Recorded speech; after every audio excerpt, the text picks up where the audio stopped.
And now, let's join ace broadcaster Mamode Akugha as he takes us inside the Niger Delta. Hello out there and welcome to the program. It's Inside the Niger Delta, the authentic voice of Nigeria's oil-rich region. I'm your regular host, Mamode Akugha. Today's package is a mixed grill of politics and development in the Niger Delta, served as usual, hot and fresh. We begin with a report on the reaction of Bayelsans to the swearing-in of Senator Douye Diri as the 5th executive governor of Bayelsa State, following a recent Supreme Court judgment that nullified the election of Mr. David Lyon of the All Progressives Congress APC as governor of Bayelsa State. Moving on, we bring you reactions from the camp of Chief Timi Alaibe, a frontline aspirant allegedly shortchanged in the September 3 governorship primaries of the People's Democratic Party PDP in Bayelsa State. Next on our lineup is a report on efforts made by Honorable Fred Agbedi to promote literacy in Sagbama-Ikirimo local government area of Bayelsa State. In the course of the program, we'll also furnish you with details of the giant strides undertaken by indigenous oil giant Belemaoil Producing Limited to improve the quality of tertiary education in the Niger Delta. And finally, in today's package is an update on the Ogoni Clean-Up project, which officially entered the second stage of its implementation with the recent handover of additional 36 polluted sites to contractors. Inside the Niger Delta, the authentic voice of Nigeria's oil-rich region continues in just a moment. Don't go away. The management of the Nigerian Maritime Administration and Safety Agency, NIMASA, hereby announces the public presentation of the Maritime Action Plan on Marine Litter and Plastics Management, scheduled to take place as follows. Date, Thursday, 20th February 2020. Venue, Eco Hotels and Suites, Victoria Island, Lagos. Time, 10 a.m. prompt. All commissioners of environment and CEOs of all waste management agencies across the 36 states of the Federation, including the Federal Capital Territory, are expected to attend. Announcer, Dr. Dakuku Adol Petersai, DG-CEO, NIMASA. Welcome back. It's Inside the Niger Delta, the authentic voice of Nigeria's oil-rich region. Following the Supreme Court's verdict on the November 16, 2019 governorship election in Bayelsa State, Senator Douye Diri of the People's Democratic Party PDP was last week sworn in as the 5th democratically elected governor of the oil-rich state. In this report, correspondent Takana Amefori takes a look at the mood of Bayelsans in the dominant political camps during and after Senator Diri's inauguration. The Supreme Court's judgment delivered on Thursday, 13 February 2019, less than 24 hours to the planned inauguration of Mr. David Lyon of the APC, who was declared winner in the November 16 governorship election, was a huge setback for the APC in Bayelsa State. The Apex Court had nullified David Lyon's election on grounds that his running mate, Biobramakuma Degi Eremienyo, provided false information about his educational qualifications. In his reaction, National Chairman of the APC, Comrade Adams Oshomole, faulted the Supreme Court's decision, insisting that Senator Diri was unlawfully sworn in as governor, as he failed to secure 2/3 of the total vote cast in the governorship election. Equally angered by the new twist in the Bayelsa governorship race, some youths had embarked on violent protests, apparently to disrupt proceedings at Senator Diri's inauguration.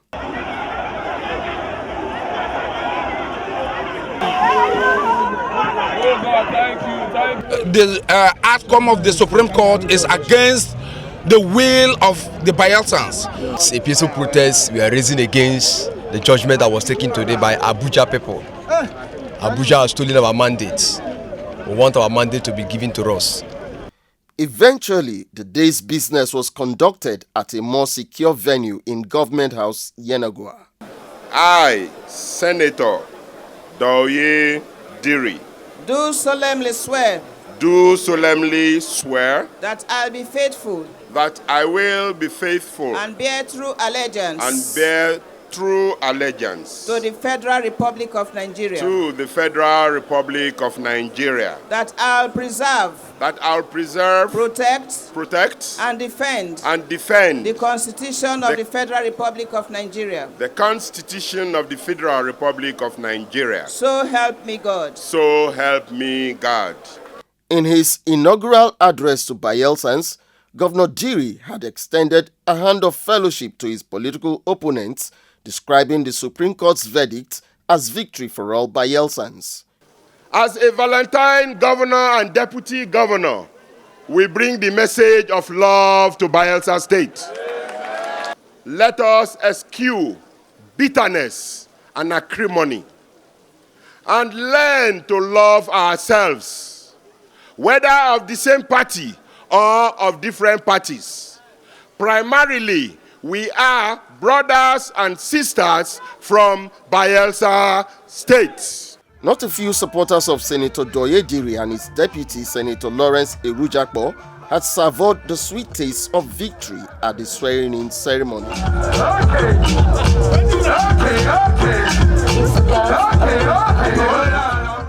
What has happened is the will of God. God is the only one that has done the turnaround. I want to use this medium to call on our brothers from the APC to stop the destruction and the blockade and the rest of them. We are all Bayelsans. Nobody is more Bayelsan than anybody. Following an orgy of violence greeting the recent turn of events, the Bayelsa State Police Command had imposed a 3-day curfew to protect lives and property in the state. In the light of the recent judgment of the Supreme Court, it appears to be the end of the road for Mr. David Lyon, his party and their teaming supporters in the Bayelsa governorship race. Fortunately, Senator Diri and his PDP family have since extended an olive branch to their counterparts in the APC. As a demonstration of his preparedness to toe the path of reconciliation in Bayelsa State, Governor Diri had visited former President Goodluck Jonathan to secure his blessing and support in the days ahead. But how far can the gospel of peaceful coexistence go in stabilizing what looks like a political minefield in Bayelsa State? It appears only time will tell. Inside the Niger Delta. The Bayelsa governorship dispute appears far from over as the legal team of former Managing Director of the Niger Delta Development Commission, NDDC, Chief Timi Alaibe, revisits a suit challenging the declaration of Senator Douye Diri as winner of the September 3 governorship primaries of the People's Democratic Party, PDP, in Bayelsa State. The camp of Chief Timi Alaibe is seeking redress from an alleged fraudulent process deliberately orchestrated to deny its principal the party's governorship ticket to contest the November 16 governorship election in Bayelsa State. The recent declaration of Senator Douye Diri as governor-elect of Bayelsa State by the Supreme Court and his subsequent swearing-in were indeed shocking, dramatic, and miraculous. It was also an 11th-hour face-saving miracle for the Ofurumapepe, former Governor Seriake Dixon, who had come under severe criticism for a seeming imposition of a candidate of his choice against popular will. As the jubilation continues in the camp of the PDP and Senator Douye Diri, Executive Governor of Bayelsa State, the majority of Bayelsans, over 350,000, who voted for the APC and David Lyon, say they have been handed a raw deal. Yes, this is not a standard. It's not party affair. We've tired of PDP. We are standing for our rights. Nobody can take the mandate of Bayelsans. David Lyon is the next governor of Bayelsa State. Nobody can take that from us. Since 1999, Bayelsa State has been a PDP-controlled state, and most Bayelsans believe that the party will have easily won the last gubernatorial elections if the former governor, Seriake Dixon, had not gone out of his way to deny popular frontline politician Timi Alaibe the party ticket. Most Bayelsans who voted for APC say they did so in protest over the seeming imposition of Senator Douye Diri by the PDP restoration government of Seriake Dixon. Traditional PDP strongholds like Ogoni local government area, home local government of former President Goodluck Jonathan, surprisingly voted en masse for the APC. Cracks in the house of the PDP became visible just before the primary election, when supporters of Timi Alaibe protested over attempts to manipulate the election by the restoration government faction of the party, led by former Governor Seriake Dixon.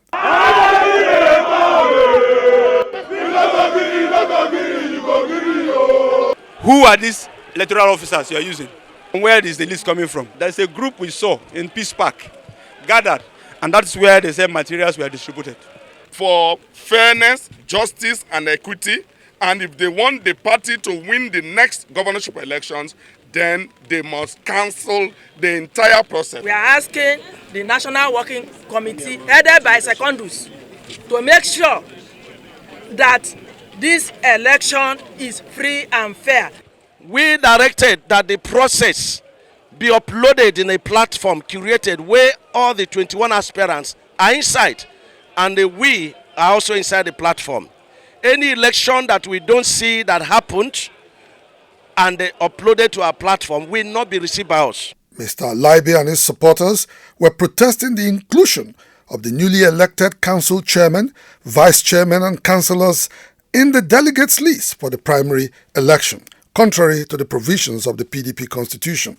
They were also querying the manner in which electoral and returning officers were picked to favor aspirants endorsed by the already biased PDP leadership in the state, and indeed the manner in which the 315 ad hoc delegates were directed to vote contrary to already established judicial precedents. That protest fell on deaf ears. In order to authenticate their election as delegates, Chairman of Sagbama Local Government Area, Mbelakbo Alale, took the PDP to court, seeking to ensure that all newly elected council chairmen, their deputies and councillors be declared as ad hoc delegates for the September 3, 2019 PDP primaries. However, in his ruling, Justice E.G. Umukoro of the Bayelsa State High Court declined jurisdiction to hear the matter because, according to him, the case was a pre-primary election matter involving a political party.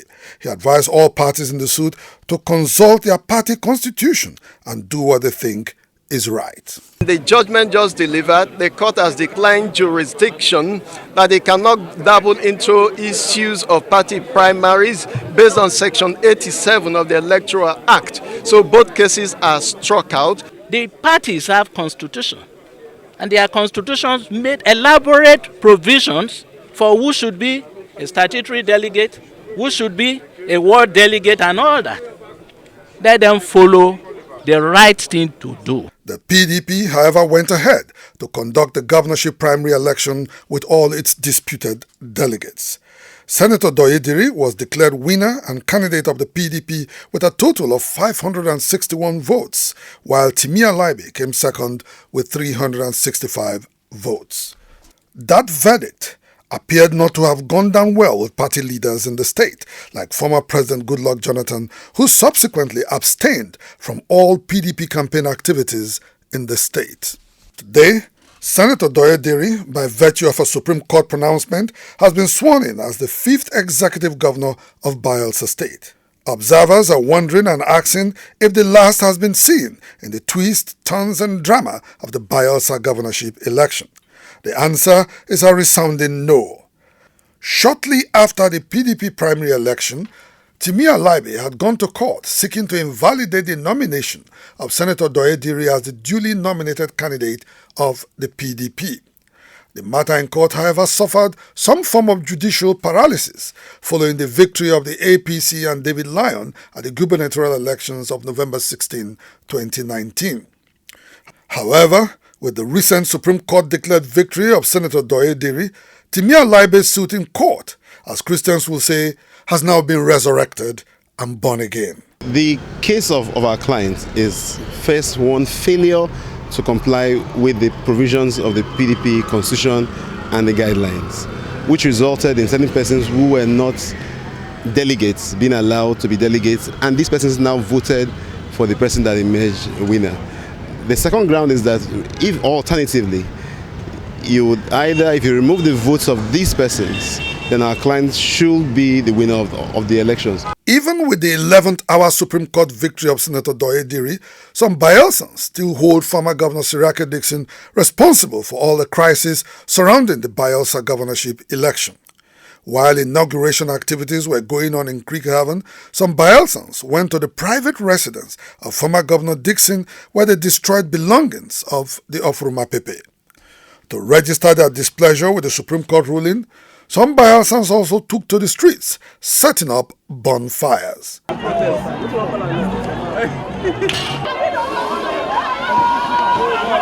Clearly, the winner of the Bayelsa governorship election of November 16, 2019 by popular vote, David Lyon, has now lost out completely following the Supreme Court decision. But how acceptable will Governor Douye Diri be to the people of Bayelsa? According to a previous Supreme Court ruling, it is the parties that contest elections and not the individuals. If the candidacy of Senator Douye Diri is declared invalid, as Timi Alaibe and his legal team are praying the courts to do, then we may yet see another twist and turn in this very curious, interesting and rather perplexing drama of the Bayelsa State governorship election. Inside the Niger Delta. As part of his contribution to the development of Bayelsa State, member representing Sagbama Ekirimo Federal Constituency in the House of Representatives, Honorable Fred Agbedi, has donated a block of one classroom to pupils of Kuno Primary School in the Ekirimo local government area of the state. Correspondent Lovely Ofigo reports that the official commissioning of the constituency project was greeted with expressions of excitement and jubilation by members of Kuno community. Kuno Primary School in the Ekirimo local government area of Bayelsa State was founded in 1954 to promote literacy in the rural Kuno community. The recent collapse of the old school building had grounded academic activities, leaving the pupils stranded.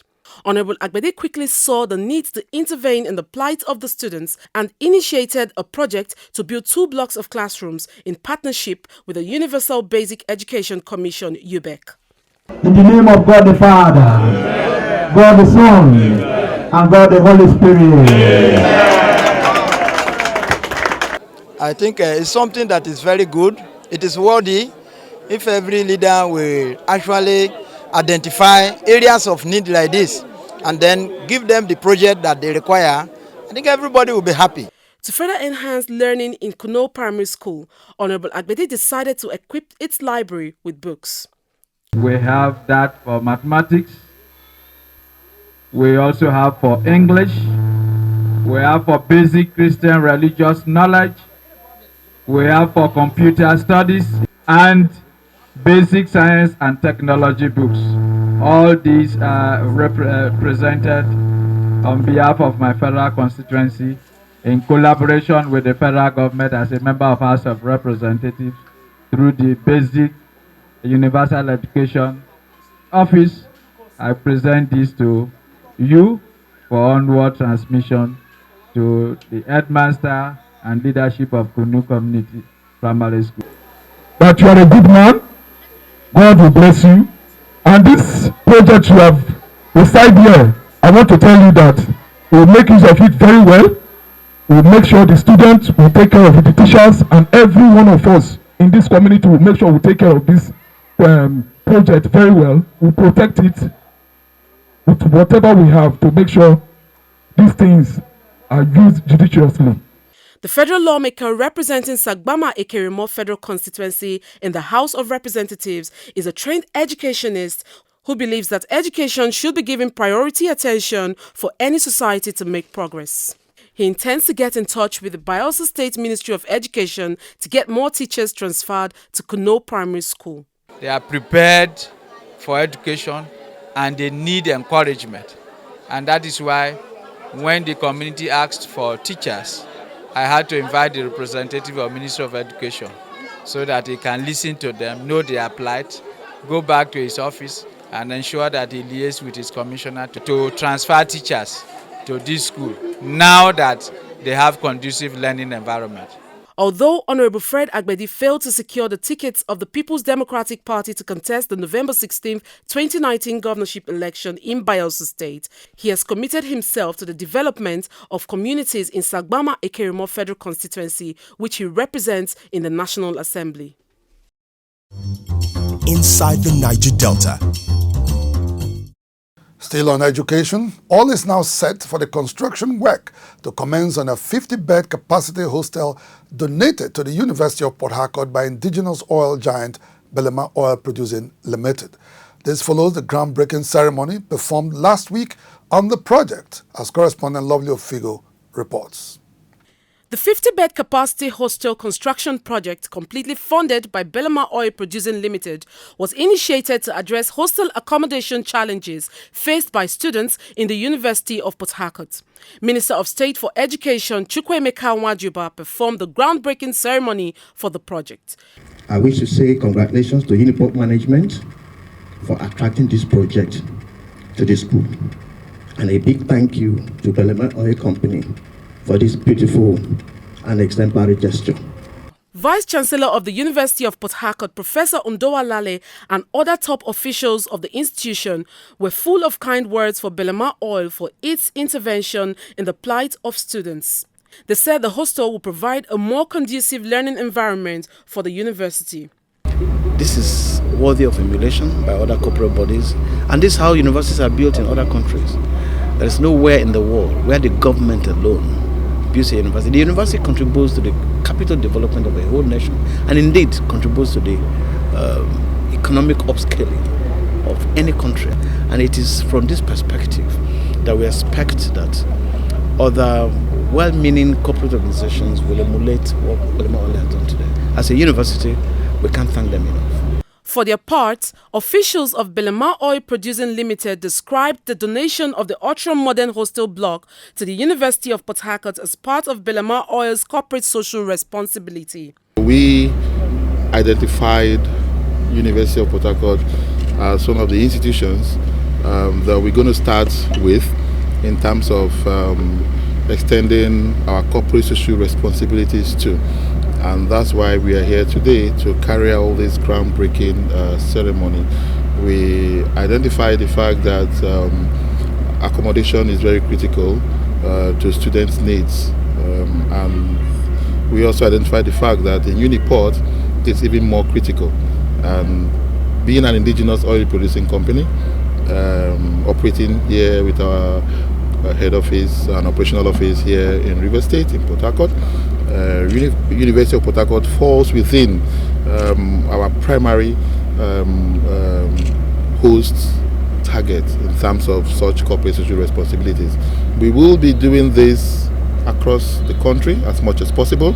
Our prayer is, on completion, this facility will be used judiciously and to make sure that it promotes unity, it promotes love,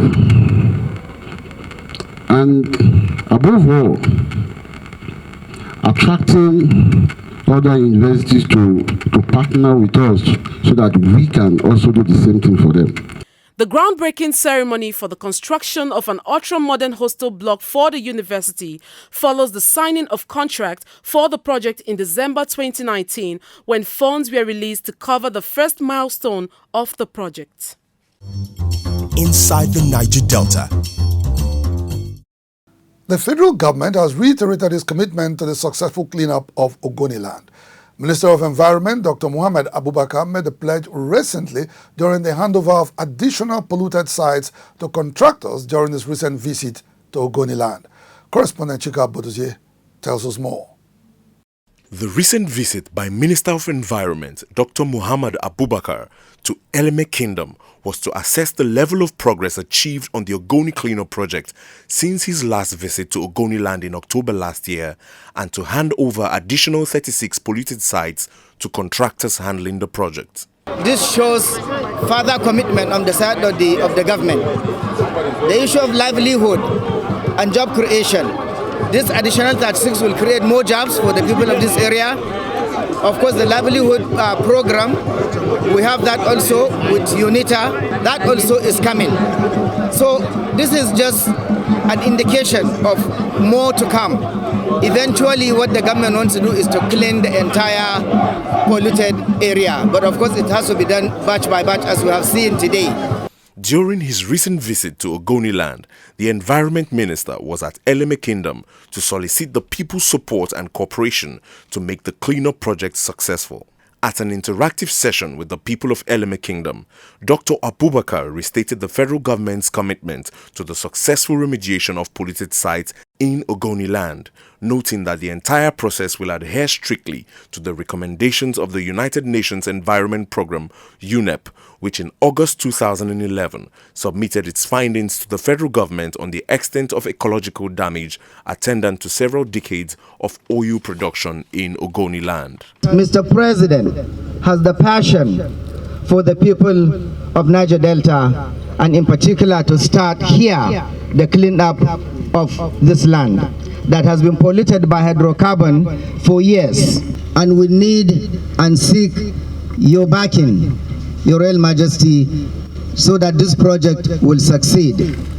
Leaders of the Eleme Kingdom, whose communities account for some of the most impacted polluted sites in Ogoni land, passed a vote of confidence in HYPREP for its systematic coordination of the ongoing environmental remediation exercise, while pledging to support the process to a logical conclusion. I will give you 110% support. This local people, when they see their eye don't red.